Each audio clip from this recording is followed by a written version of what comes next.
Welcome to Scoop and Scale, where we dish up the science and weigh facts about mostly equine nutrition. I'm Jill Jackson, lifelong equestrian, podcast producer, and owner of 3 ponies. I'm a dressage rider and at-home horse keeper, living the challenge of managing 3 easy keepers on multiple acres of Iowa pasture. And I'm equine nutrition consultant, Dr. Claire Tunis of Clarity Equine Nutrition. I develop diet plans for horses ranging from metabolic seniors to Olympic athletes. I also consult for equine nutrition companies. I'm a scientist, dressage rider, and pony club mom. Claire and I have been horse friends for almost 20 years, and we've been collaborating on this podcast for the past year. And like most good horse friends, we're always talking horses.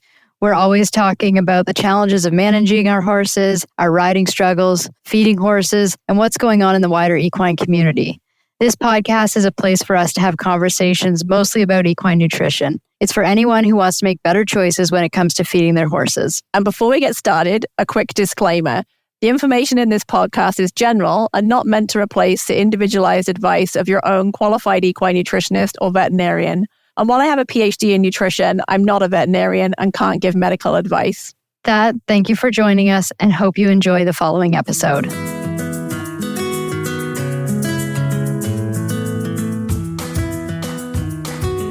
Yesterday, the first sport horse foal of the season came across my Facebook feed, a really beautifully marked colt. It's early for most of the country to be even considering foaling, unless, of course, you're foaling out thoroughbreds. Thoroughbreds fall out early because the goal is to have them born as close to January 1st as possible. Here in Arizona, we foal out early so that foals have a chance to adjust to the heat in the summer. Many mare owners who plan to breed this year are finalizing their stallion selections, and stallion owners are starting to take bookings. Nutrition plays a key role in mare, foal, and stallion health, both short and long term.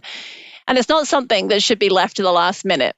So while it's still early in the breeding season for most, now is the time to assess your nutrition program and make sure everything is in order. Today, we're going to talk about some simple but important tips to set your horses up for breeding success. Honestly, I've never had a foal, and breeding and raising a foal is not something I've ever even considered. So this will all be new for me. Let's start at the beginning. That's a very good place to start, as Mary Poppins would say. Very British of you. You know, I used to be nicknamed Mary Poppins when I was an au pair, but that's a whole nother story. Anyway. Okay.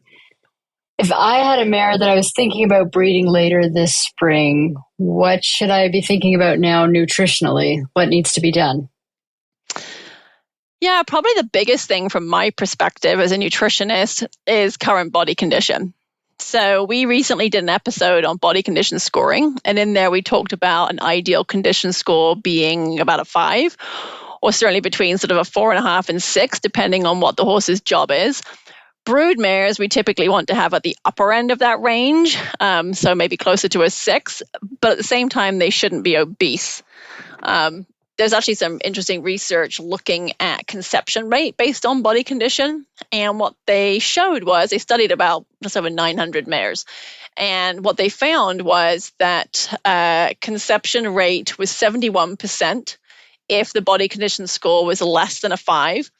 And that went up to 92%, which is quite a big jump, when body condition score was between a 5 and 7. But interestingly, there was only a very marginal improvement up to 96% when the body condition score was more than 7. So having a mare that is fat is not going to make a more successful pregnancy. That's what you're saying. Certainly not going to help you get her pregnant, that's for sure. And in fact, there are some further downsides to a mare being too heavy at conception. They don't tend to cycle as readily, and they have increased length of time between ovulations. Well, that's not good if you're going to rebreed her. Exactly. I mean, it's not uncommon, right, that mares don't get in foal the first time you try. And so then you want them to cycle back around as quickly as possible so you can try again. So it means that if she, doesn't take as many days between ovulations, you can get her rebred more quickly potentially. And additionally, there's other research showing that overweight animals on high calorie intakes may have lower oocyte or egg quality. Plus, in a lot of cases, it costs money to get a horse fat, right? Because you're having to pay to put those calories in your horse. So if you're not going to see any reproductive benefit from that investment, in my mind, that's not money well spent. At the same time, that's not to say that a mare should be on a restricted nutritional program. That's also not good, because there was another study done in Welsh ponies. This is really unusual, I think, from a research standpoint, because very rarely do we really do long-term research studies. And this study went on for 3 years. Wow. And they had, no one ever does that length of study in horses. And so these were Welsh ponies, and they either fed them to gain about 22.5 kilos in the first year of the study, and then they held them at that new higher weight, or they actually restricted their intake the first year and they lost 66 kilos, and then they maintained them at that lower weight, or they let them kind of yo-yo back and forth between the two. So like in the winter, they lost weight, in the spring, summer, they gained weight, and kind of followed a more natural rhythm. And the well-fed mares had just over 14 ovulations each year versus only 7.5 and 9.5 for the restricted and variable sort of weighted groups. So that was a really interesting study. That's a pretty big difference for the number of chances you have to breed the mare. I mean, it's cut in half. Yeah, absolutely. So there's no benefit. Like, you don't want to be like withholding feed from your mare, and you don't want to be, overfeeding the mare, right? There's this like sweet spot. It's like the Goldilocks of mare nutrition. She has to be just right. I can't say that I've ever seen anybody that's had a brood mare that I was like, oh, that horse is really skinny. I always feel like they look obese, like and then the owner's always justifying, oh, well, she's pregnant, but you can still see the fat pockets. Like, they definitely are over just being pregnant. They're fat. Yeah, I actually see the opposite. I see a lot of pretty skinny brood mares, and those in Korea brood mares, right? So brood mares that have a lot of back-to-back foals, I think they can often get quite depleted, and their weight can get really quite low. And then you run into not being able to get them rebred. So they'll have 3 or 4 foals, and then they can't get rebred again. And I know breeders who just accept that that's a thing, that every 3 or 4 years, the mare will have to skip a year before they foal again. And to me, that seems like a false economy, because if you're selling your foals for, some people are selling their foals for really good money. Like, if you could avoid missing a year, that seems like it would be a good thing. And if you could manage your nutrition program in such a way that your mares were always in good condition when you needed to rebreed them, and you managed their lactations properly, so they were always in good weight, they would hold their pregnancies better, you probably wouldn't have to skip that year. So there is an art to getting brood mares into that ideal window, but there is like this Goldilocks body condition score for getting your mare to hold a pregnancy successfully. I guess when you say it like that, like recip mares that are being bred back to back to back, I've definitely seen them not look good. Right. I guess the ones that I'm thinking of that are really fat are people that have their horse at home, that are, this is their first foal. They're not actual breeders. They're just people that have bred their mare. And then it's like, they're loving them so much because they're pregnant. They're getting a little chubby. Yes. So, beyond condition, are there other considerations for broodmare nutrition prior to breeding? Yeah, I mean, definitely deficiencies in minerals and vitamins can have a negative effect both before and after implantation, right? So like all horses, a properly balanced diet that meets all the mare's nutritional needs is really important. Are there vitamins and minerals in particular that are important or extra important? Yeah, I mean, I think everybody thinks about calcium and phosphorus ratio as soon as we start talking about brood mares and foals, everyone starts talking about calcium and phosphorus is what comes to mind. But I think we less often consider other nutrients that are shown to be important across a number of species. So, for example, zinc, copper, vitamin A, vitamin E, those are 4 nutrients that, across other species and in horses too, have been shown to be really important. They're generally well provided for when feeding quality commercial feeds properly. But hay and pasture, may not have all of those nutrients in them. Hay and pasture can typically provide adequate calories and protein, as well as most of the macrominerals needed, but can be lacking in some of those, the zinc, the copper, vitamins A and E can be low. if we think about the time of years when mares would naturally be getting pregnant, it coincides with when pastures are improving in quality. So if we think about it, like they're foaling out in sort of April, May onto spring pasture, getting rebred sort of May, June, July, when the pasture is really good quality, it's likely not a coincidence, right? So that's kind of the way that nature has it set up. That the foals are born onto some of the best quality nutrition that you'll ever see in the 12-month period, right? It's like, yeah, really not a coincidence. But interestingly, ovaries actually store vitamin A, and it's thought that the vitamin A actually helps control progesterone secretion, which is a really important hormone. It impacts ovulation and then implantation. So a mare that doesn't have adequate vitamin A may struggle, with those things. And so hay may not provide adequate sources of vitamin A. So, in our natural diets of plant-based forages, hay, pasture, horses are not consuming vitamin A, they're consuming beta carotene, and then that beta carotene gets converted to vitamin A. But I'm sort of talking about them interchangeably here. But, hay may not provide adequate beta carotene to maintain ovarian stores, because we know that hay loses about 9 to 10% of its beta carotene per month. So, by the time you get to this time of year, we're recording this in February,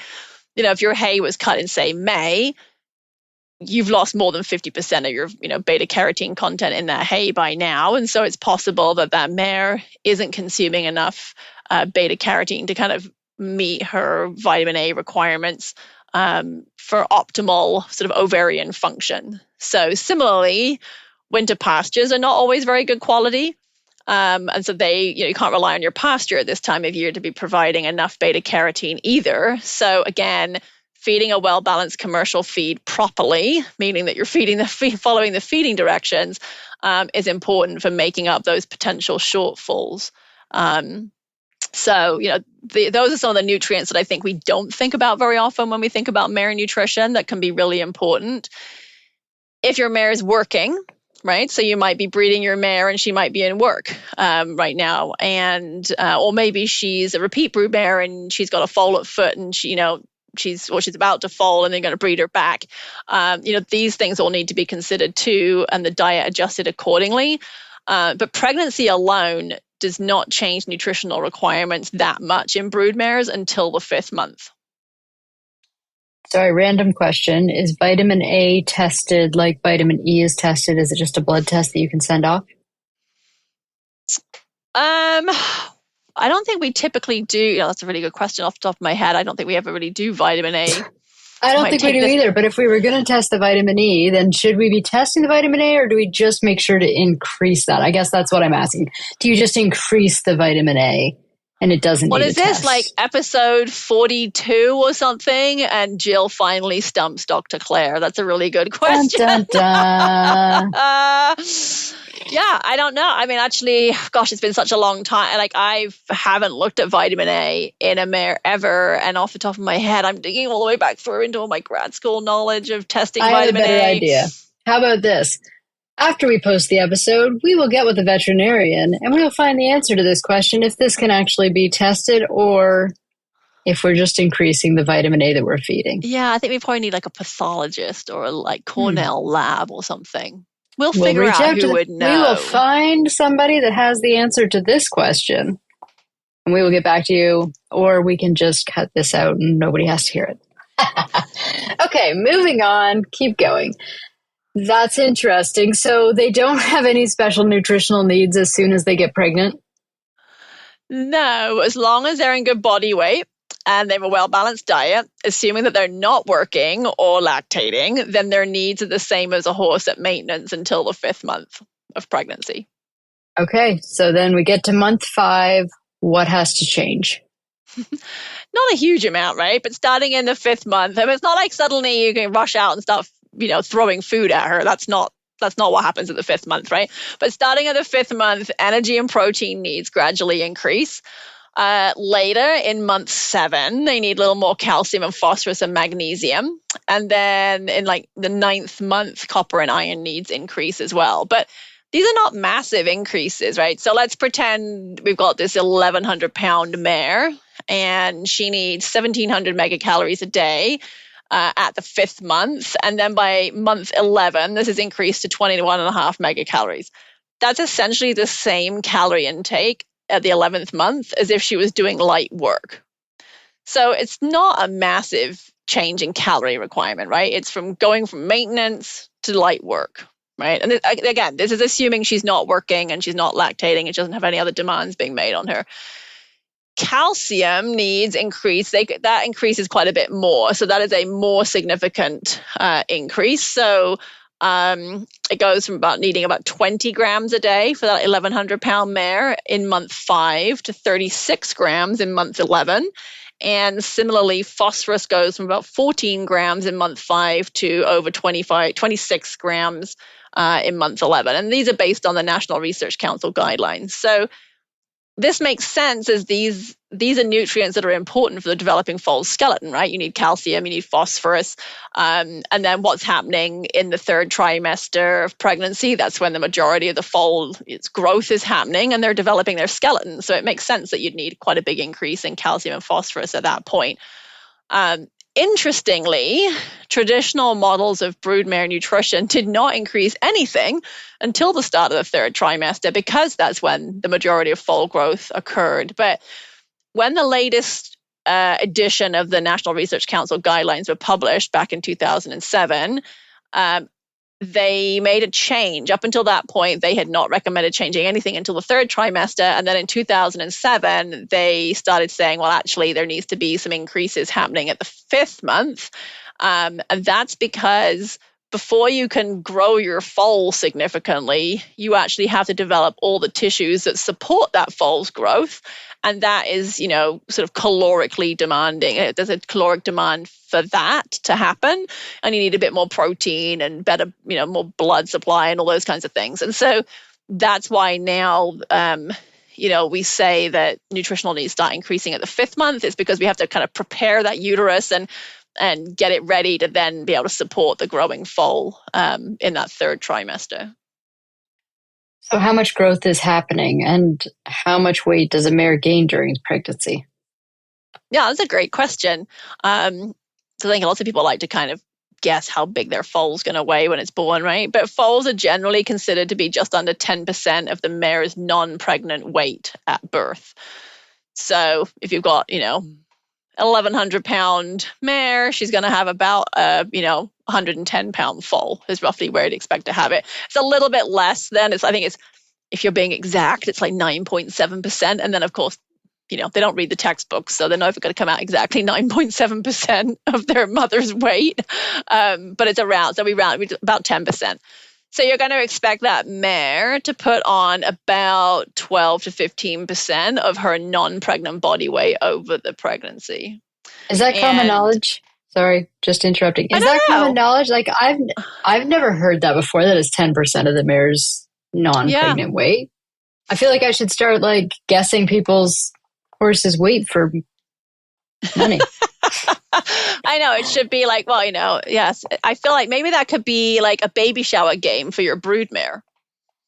That's a good idea. I've never heard that before. I mean, it makes sense, but I've never heard it. So, okay, keep going. I feel like there's all these random baby shower games for women at their baby showers. Some of them just make, I don't know. We digress, but I was like, really? You want to put a piece of string around me and decide how big I am? That sounds really not fun. But anyway, this could be the same thing for our broodmares. But it's actually important to monitor the mare's weight and make sure she is gaining weight, because the foal's going to gain weight whether the mare does or not, right? It's just biology, right? The sort of the mare is programmed that her offspring will live, and if worst case scenario, it will live and she won't, right? That's sort of genetic progression. That's just how life kind of works, how nature works. Right. So that foal's going to grow and develop even if the mare is not. And the problem is that if you don't see your mare gaining weight, then it means that she's probably supporting the growth of that foal off of her own body reserves. So then what happens is the mare falls out. You have this nice healthy foal and you're left with a mare that's a little skinny and has already depleted some of her body reserves before she even starts lactating. And lactating is so metabolically demanding that you really don't want that mare, sort of behind the eight ball as far as body condition going into lactation. So it really is important that in that third trimester, you visibly see your mare getting bigger.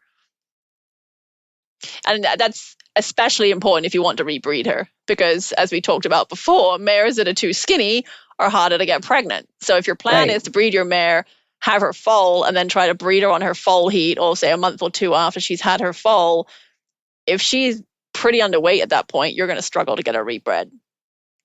How do you approach feeding mares after conception? So for most sport horse mares I work with, which is the majority of the mares I work with, the ones I have on my books are pretty easy keepers, right? So I have a lot of like PRE Andalusian Iberian mares that I work with, and then some, European warm blood breeds. They tend to be pretty easy keepers. And so I find that honestly, just feeding really good quality hay and a ration balancer while they're pregnant gets the job done. It's important that hay really is good quality. We've spent a lot of time on this podcast talking about feeding, super easy keepers and feeding your low nutritional value hay. This is not the time for that, right?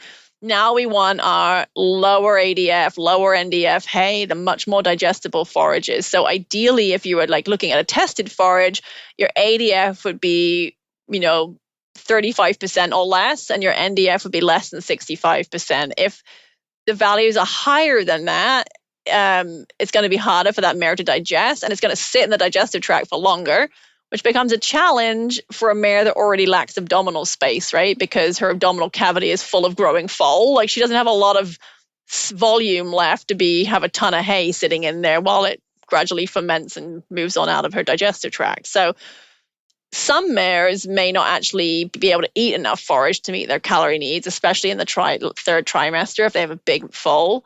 And so in that case, having a higher calorie broodmare food or growth food as part of the ration can be really useful. And obviously, if you've got a broodmare that's had a foal before and was a little lean when she conceived, when she's lactating or what have you currently, that's going to be different, right? That mare is probably going to need to be supported with more commercial growth type feed as part of her ration. But for that maiden mare, for example, that doesn't have a foal at foot, went into her pregnancy in an ideal body condition, that's a regular keeper or an easy keeper, really good quality hay and a ration balancer is often just fine. I do like to introduce a growth feed to all mares in the last month, because we don't always know how they're going to handle lactation. And I don't like making dramatic feed changes right around the time that they foal. I kind of feel like that's already a little bit of a stressful time for that mare. There's a lot of hormonal changes, life stress type changes going on. I don't really want to add a dietary change at that time. And so I like to introduce a small amount of growth feed. If I'm not already having to feed it to maintain the mare, I'll just add a little bit that last month, pound, 2 pounds, that's it.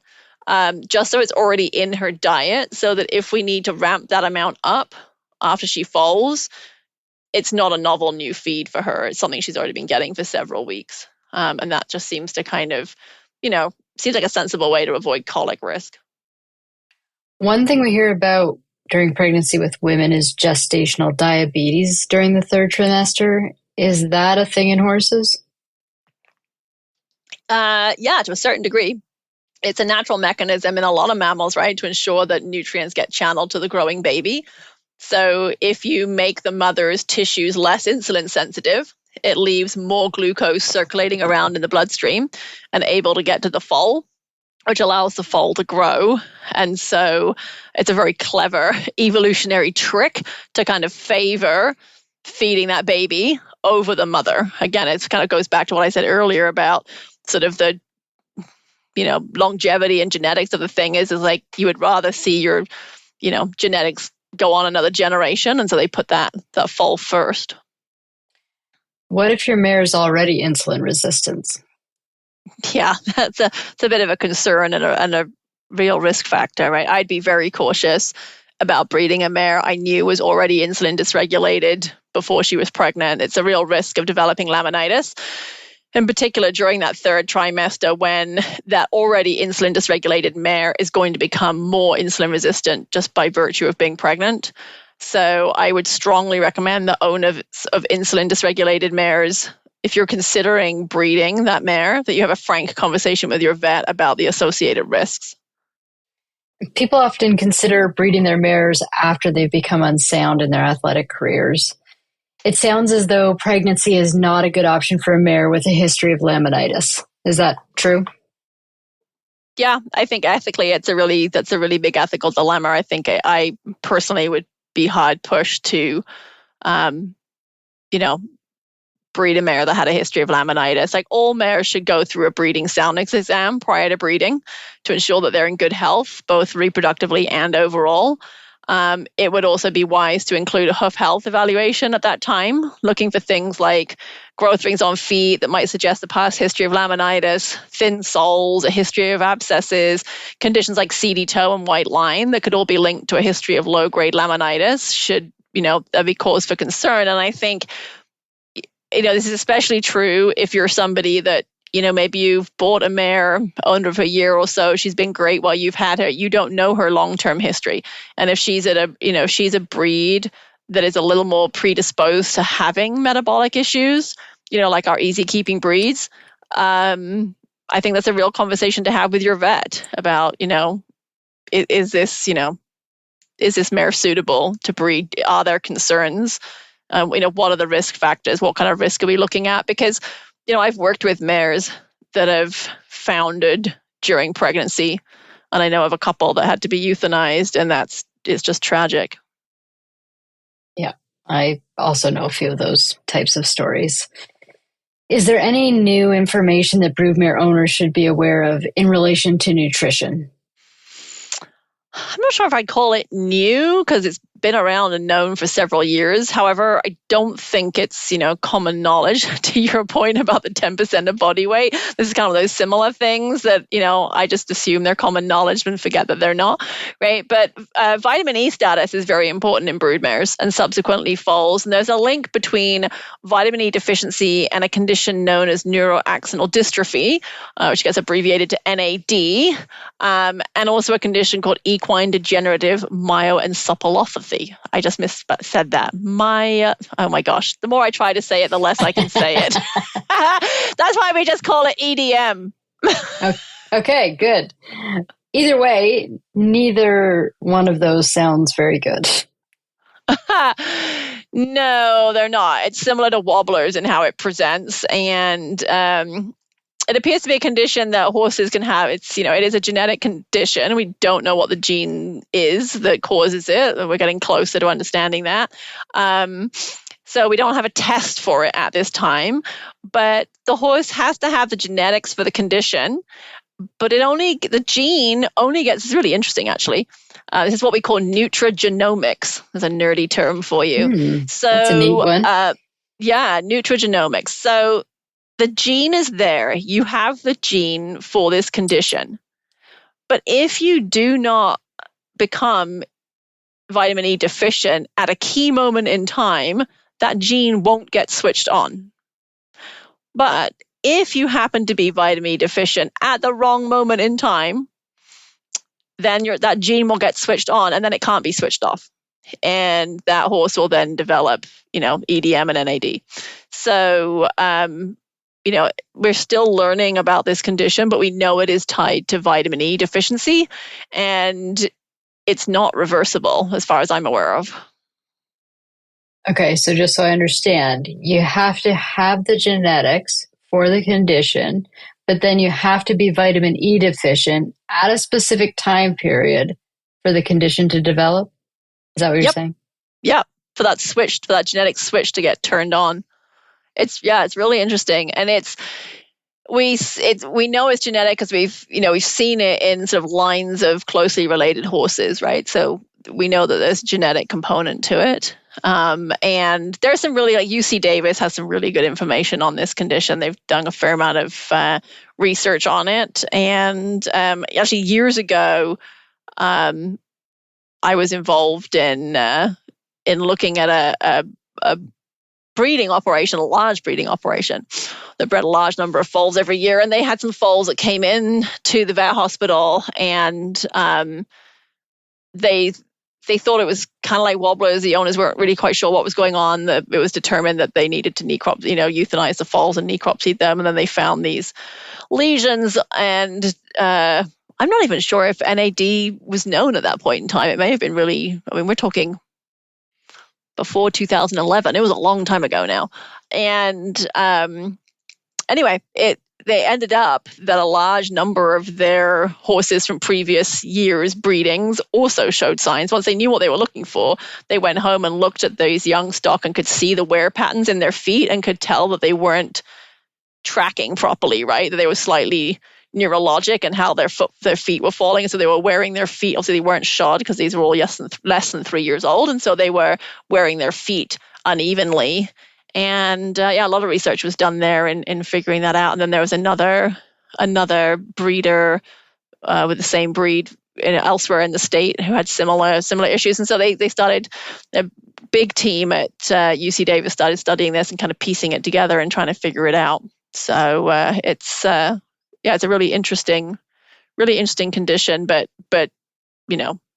irreversible and often ends up in euthanasia. So it's not something we want. We don't want to trigger that at all. That's what I was just going to ask you: is can it be reversed? But the answer is no. No, it cannot be reversed. To my knowledge, it can't be reversed. And I've worked with quite a number of these horses that they don't get diagnosed until they're, a little bit older, 4, 5, 6, sometimes under saddle. It kind of maybe it's been there. Like with these horses, like they didn't realize they had it in their 3-year-old crop. It wasn't until, their eyes were open of what to look for and they went home and looked at it that they went, oh golly, actually, they're not, none of them are moving quite the way they're supposed to.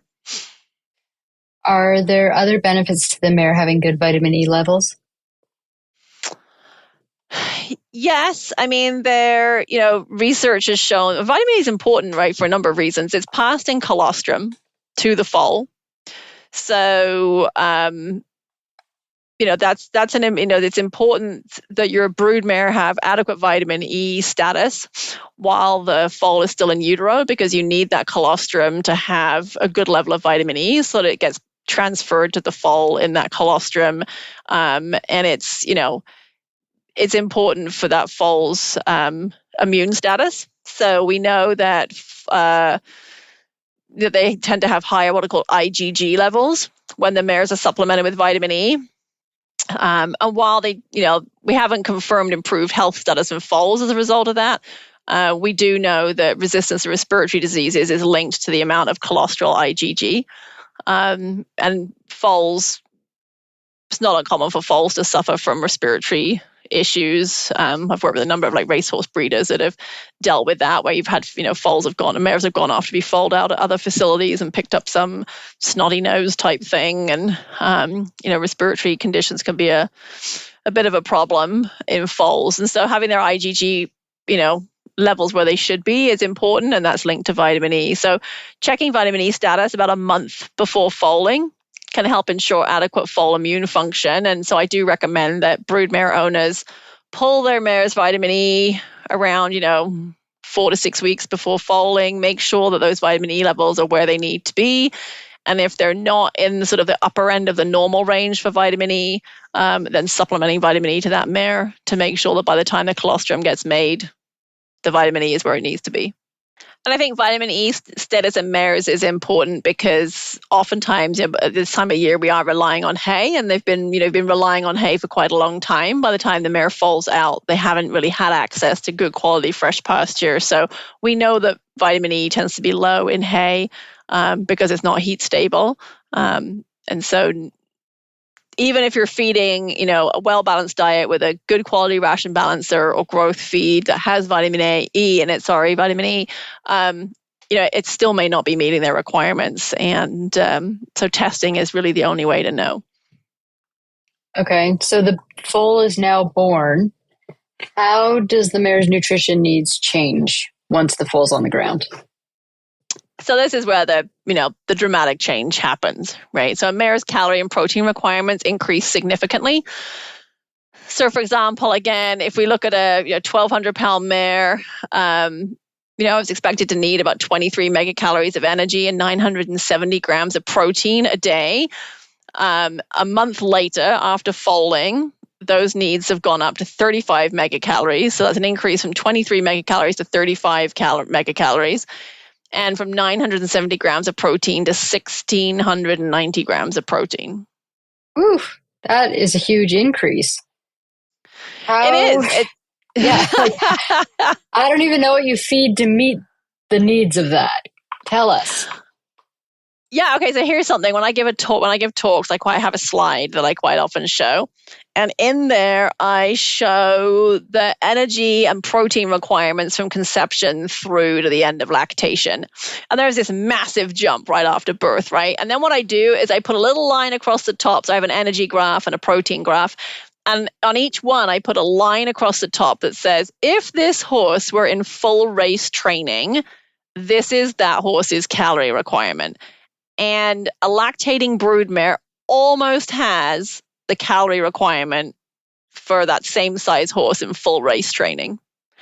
And in fact, the protein requirement is significantly higher in the lactating broodmare than in the horse that's in full race training. So what I tend to see is, people I think tend to overfeed their pregnant broodmares because it's like, I'm eating for 2 and I'm pregnant. And then they underfeed their lactating mares. And they don't understand the huge energy demands that are on that mare when she's lactating. And that's how we end up with broodmares that end up being skinny. Because if they get sort of behind the 8 ball and caught out and behind in their calorie intake, it's almost impossible for them to catch up just because of the huge demands being put on them by that foal. So my first choice is always going to be to feed a lot of hay, right? And it needs to be good quality hay, like we talked about before. This is not the time for your stemmy, late cut, hay, like Jill's hay. Right. No. Do not feed them my terrible hay. Right. Don't feed the metabolic pony hay to this broodmare. Right. This is like the really good quality hay. It's a great time now to have some alfalfa in the ration, right? Because alfalfa is higher in calories per pound than grass hay. It's also much higher in protein and has a slightly better amino acid profile. So I am all about, adding a little bit of alfalfa to the ration of a lactating broodmare. I still would not feed more than about 25% of the total hay intake as alfalfa because it's hard to maintain a good calcium phosphorus ratio when you have too much alfalfa. But I would typically let that mare eat as much grass hay as she wants or have her out on really good quality pasture. And again, as I mentioned, in the spring, May, June, good quality pasture is actually really high in protein. What a surprise, because that's what's needed by those foals.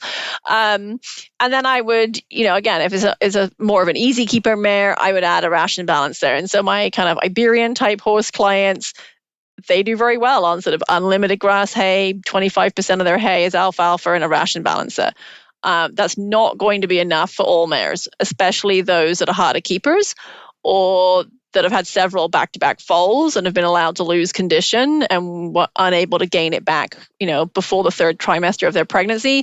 These mares are going to need some hard feed and something more calorically dense, such as a mare and foal feed or, growth feed.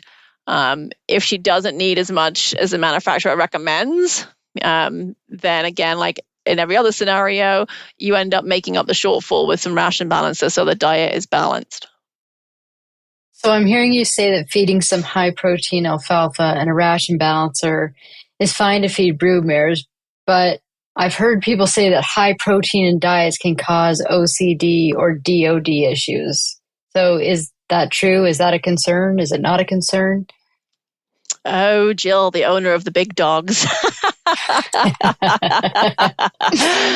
And you wonder why I say that. Well, it's very interesting that we get to tie your Great Danes into this. So, OCD and DODs, those are developmental orthopedic disorders such as osteochondritis dissecans. That's a mouthful. Again, thank goodness for abbreviations, right? And yet they were linked to consuming high protein, right? There was some research linking those conditions to high protein diets. The research was done in dogs, in large breed dogs, but it's been debunked. So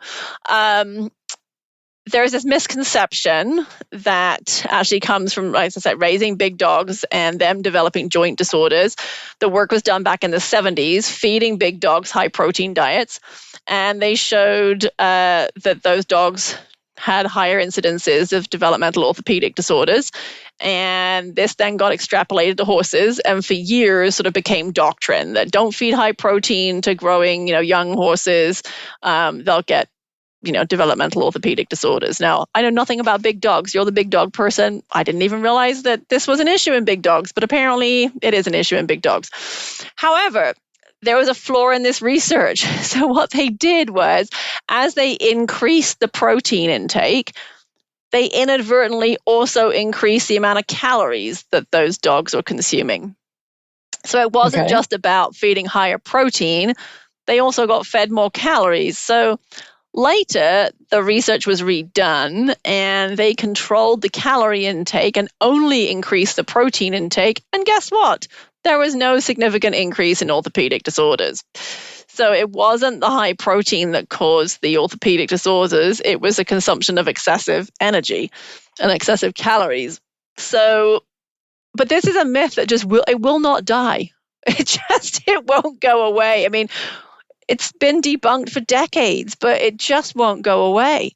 As a large dog owner, Great Danes specifically, I still feel this way. And science or no science, I still always feed my Great Danes something under, I try to stay under like 22% is where I try to be around, which is hard with most dog foods. And it is hard to get it out of your mind. It's in the back of my brain. And same with feeding puppy food that's high protein to Great Dane puppies. Like it's, it won't die. There you are. So in fact, get this, limiting protein, especially limiting the amount of essential amino acid, lysine, can be significant limiters of growth. So there has been work done showing that you can not restrict, calorie intake, but restrict lysine intake, and you will negatively impact growth in those foals. So protein's really important for growth. It's not about, again, everyone's very worried about their horses growing too fast or too quickly and developing joint disorders. And I totally get that. But then what happens is that people end up kind of feeding these nutrient depleted diets, and then the growth you get is not good quality growth. It's not so much about does that foal grow quickly or not. It's about, is the growth that's occurring good quality growth? And as long as the growth is good quality growth, as one of my peers once said to me, you can't make a horse grow faster than its genetic capacity. Right. There is a sort of genetic limiter on how, a horse's growth potential. So you can't make it grow more than its genetic potential, but you can certainly have poor quality growth and end up with, poor quality joints and what have you. So that the key is feeding well-balanced, diets that meet all of the nutritional needs, and not feeding adequate protein is not going to improve your joint health. In fact, it could actually be the opposite and be detrimental. So is there something nutritionally that can be linked to developmental joint conditions? Yeah, actually, as it turns out, copper is needed for collagen, and collagen is the foundation of all your bone, tendon, and ligaments. And so feeding copper-deficient diets to brood mares has been shown to increase the foal's risk of developing joint issues. So, it makes sense when you think that the foal is almost exclusively forming bones and tendons and ligaments, towards the end of its time in utero. And that's what's, you've got a lot of significant growth in the third trimester. That's what is growing. It's growing bone and soft tissues and all of those structures. And so if you need copper for collagen formation and your mare is copper deficient in that moment, it's potentially going to negatively influence that foal's ability to build all those structures in a quality way. So, what was surprising was that the foals born to mares with inadequate copper status, the damage was done. Like they weren't able to, they took some of those foals and then they up their copper intake after birth, and it didn't have any effect. So, it's that little bit sort of like the genetics of things being needed at certain points in time, certain nutrients being needed at certain points in time in a foal's development. And it turns out that the third trimester is really important for, structural integrity in your foal. So making sure that your brood mare's diet is balanced during pregnancy is really important. We've forgotten one very important part of this breeding equation, and that's the stallion. Are there any important nutrition considerations? I mean, some people have stallions, and obviously, that what does he need to eat? Or what should he not be eating? I know. Well, it's funny because I feel like when you think about, breeding most of the time, the stallions get all the attention, right? It's all about the stallions. It's all about, people are always sending pictures of stallions everywhere, and it's all about how lovely the stallions are. And I feel like the brood mares are a little bit sort of like the second citizens of breeding, right? They're just a vehicle to produce the foal. And yeah, the reality is any really good breeder will tell you the mares are the backbone of your breeding program. Right, because they are there year after year after year. Like your mare genetics, you're having a good mare line is really important. But it is, just from the sort of, what you see banded around and, media or whatever, it's all about the stallions, right? But yes, there are things that you can do. Just my little plug for the brood mare there. Sorry, going off on a tangent. That was very, very nice about the brood mare. But you're right, because people always say, oh, I'm thinking about breeding. What stallion does everybody like? And, then you see all these like trendy stallions coming up in the pictures, and they're all standing perfectly and their necks are all arched. So yes, I know what you mean. The brood mares don't ever get and these it's like, photo you shoots. have to think about, the most trendy stallion may not actually be a really good match for the traits that your mare has. So you kind of have to look at your mare. But anyway, that's a whole different conversation. But you have to feed to condition, right? Like any horse, right? And you want to make sure the diet's properly balanced and meeting all their needs and all those kinds of things. And breeding can be stressful for stallions. I mean, especially if they are, going places to breed. So let's say I know people that, keep their stallions at home and then they go to a breeding station to breed them or have them collected. And so they may be traveling out, multiple times a week. I mean, the thoroughbred stallions, some of those stallions are being collected at this time of year, being collected multiple times per day. Yeah. Right. And those are all live. The thoroughbreds is all live cover. So it's a lot of work. It's a lot of stress. It's a lot of trailer traveling for stallions that go to breeding stations. Obviously, the thoroughbred stallions tend to be at a location where the mares come to them. But being in a breeding shed with a lot of other stallions can be very stressful. Right? It's territorial. Is a lot of that wouldn't be their first choice, right? Is to be living in a barn with a whole bunch of other stallions, 14 feet away or whatever. So I think it's important to keep that in mind. So some stallions actually struggle to maintain weight during breeding season, so may need a few more calories in their diet. You may have issues with, ulcers and the like, just from the stress of the environment that they're in. Older stallions may have joint health issues, right? Getting on a dummy for collection or mounting a mare if you've got hock pain or whatever can become difficult. And so, feeding for kind of joint health is a consideration. But obviously the thing that we think of most is that stallion going to be fertile? And there is some research suggesting that omega-3 fatty acid supplementation can be of benefit to stallions that have lower quality semen. So this is especially stallions that have what we call poor motility or freeze-thaw motility. So if you're doing AI and you're collecting that stallion and then you're freezing that semen and then you have to unfreeze it to put it in the mare, sometimes those sperm don't survive. Right? They don't survive that process. And so there's some research suggesting that feeding those stallions that have sort of low to moderate sperm quality, a really good quality omega-3 supplement can improve the quality of their sperm. I mean, if you've got a really, potent stallion, probably it's not going to make much difference to them. So this is really something for the ones that struggle a little bit with that sort of freeze thawing capacity. Fish oil is probably the way to go because of the EPA and DHA in it being sort of the more potent omega-3s. But the trick is that you have to give that supplement far enough ahead of of breeding for it to be effective. So spermatogenesis takes about 60 days. So this is not something that you can like give a stallion omega-3 supplement this week and next week their semen will be better quality, because the semen that is going to be used and collected next week, he made that like 60 days ago, right? So this is something if you're thinking, if you've got a stallion and maybe he had a bit of a rough season last season, and you're going to standing him again this year, and his book doesn't open until end of March, April time, you need to be getting that omega-3 supplement in him now to have any hope of it really making an improvement in his semen quality. And similarly, those omega-3s are also going to help systemically. So if you've got an older stallion who maybe has some joint inflammation or whatever, hopefully that omega-3 would actually help with that as well. So kind of double benefits there. Well, that's all the time we have.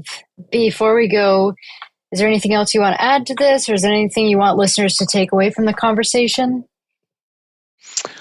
I think, having a plan, right? Having a plan of and you don't want to be making, last minute changes. Like, I love it when broodmare owners get hold of me, they just bred their mare and now they're like, what do I do? What do I do? And I love to be able to say, it's okay. You don't have to do anything for 5 months. Just feed really good quality hay and a ration balancer, and come back to me in 5 months and we'll get that plan going, kind of thing.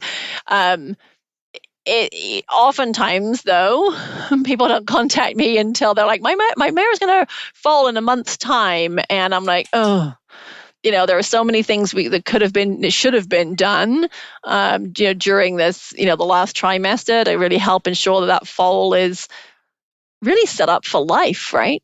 I mean, like their ability, their that collagen that you need for copper you need for collagen formation, like that's the foundation of your horse's skeleton and musculoskeletal system, potentially for life, right? It's a big responsibility, So what you're saying is, if you need a consultation, if you're going to have a foal this year, reach out and get scheduled for a consultation with Dr. Claire. Don't wait.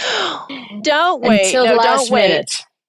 No, and it's, make sure, just the things we always say, right? Read the feeding directions on the feeds you're feeding. Make sure you're following the feeding directions. Try to give make sure your horse is, got the best shot of having a balanced diet, and find some really good quality hay, right? This is a year for your find some good quality hay. Right. Like you will really save money in the long run when it comes to broodmare nutrition. Like if you end up feeding low quality hay, you're going to be stuck feeding so much more, concentrate bagged feed to that horse than if you were feeding good quality hay. So yeah, don't skimp there. For our listeners, if you'd like to be a part of our conversation, please send your suggestions for future topics and equine nutrition questions to info@scoopandscale.com, and is spelled out. You can also find Claire at clarityequine.com. If you enjoyed this episode, we'd be thrilled if you'd share it with your friends on social media, and make sure you subscribe on your favorite podcast platform, and then you'll never miss an episode. For the Scoop and Scale podcast, I'm Jill Jackson. And I'm Dr. Claire Tunis. Thanks for riding along with us.